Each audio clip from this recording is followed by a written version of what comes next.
Okay, we have a Lexus 250 IS.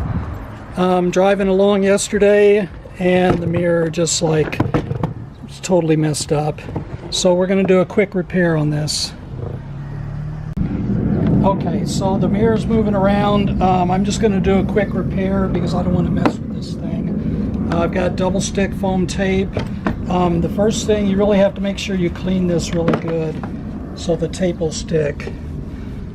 Okay, so I'm going to cut a couple of pieces of tape here.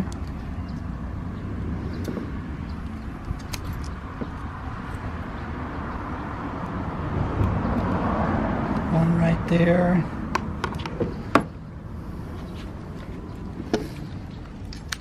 And we'll put the other one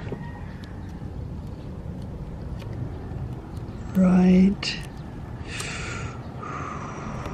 there.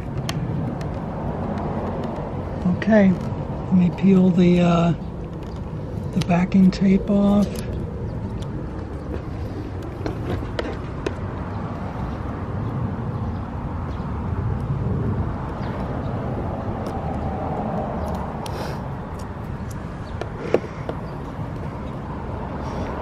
And that's it. Set it down in place, and that thing should not move.